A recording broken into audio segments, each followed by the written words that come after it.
এখানে আমরা ডেভিড নামের এক ব্যক্তিকে দেখতে পাই। সে তার স্ত্রী জুলিয়াকে নিয়ে তার বোনের বাড়িতে ক্রিসমাস উৎসব উদযাপন করতে এসেছিল। সেখানে তাদের ফিরতে বেশ রাত হয়ে যায়, তাই ডেভিড তার স্ত্রীকে নিয়ে বাড়ির দিকে রওনা হয়। তারা দুজন কথা বলতে বলতে বাড়ির দিকে যাচ্ছিল। ঠিক তখনই পথে তাদের একটি খুব ভয়াবহ দুর্ঘটনা ঘটে যায়। এই দুর্ঘটনায় ডেভিড কোনো মতে বেঁচে গেলেও জুলিয়া মারা যায়। এরপর আমাদের 1 বছর পরের দৃশ্য দেখানো হয়। আমরা ডেভিডকে দেখতে পাই যে এখনও জুলিয়ার শোক কাটিয়ে উঠতে পারেনি।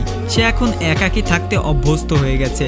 তার সাথে শুধু একটি বিড়াল থাকে। এক সময় নিচে নামলে ডেভিড খবরের মাধ্যমে জানতে পারে যে সারা দেশে এক অদ্ভুত ধরনের ভাইরাস ছড়িয়ে পড়েছে।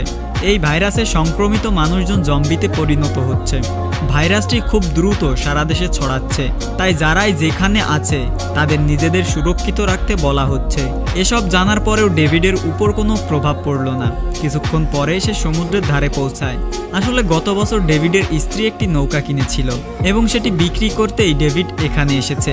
নৌকাটি বিক্রি করে ডেভিড সেখান থেকে চলে যায়। বাড়ি ফেরার পথে সে একটি দোকানে পৌঁছায় যাতে নিজের জন্য কিছু খাবার কিনতে পারে। ডেভিড যখন খাবার নিচ্ছিল তখন সে দেখে যে মানুষজন খুব খারাপভাবে খাবারের জন্য লুটপাট করছে, যেন সবকিছু শেষ হয়ে যেতে চলেছে। এরপর ডেভিড বাড়ি ফিরে তার বোনকে ফোন করে।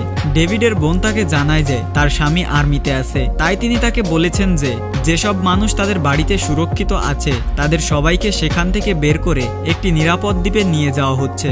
ডেভিডের বোন তাকে তাদের সাথে যাওয়ার জন্য অনুরোধ করে। সে জানায় আজ রাতেই তারা এখান থেকে রওনা হচ্ছে, কিন্তু ডেভিড সরাসরি না করে দেয়। ডেভিডের বোন বলে এই সময়টা আমাদের জন্য খুব খারাপ এবং এই সময় আমাদের একসঙ্গে থাকা উচিত। খারাপ সময় আমরা একে অপরকে সাহায্য করতে পারবো। বোনের এমন কথা শুনে ডেভিডও রাজি হয়ে যায়। পরের দিন সকালে ডেভিড তার গাড়ি নিয়ে এয়ারপোর্টের দিকে রওনা হয়। যাওয়ার পথে সে দেখে যে সমস্ত গাড়ি এয়ারপোর্টের দিকেই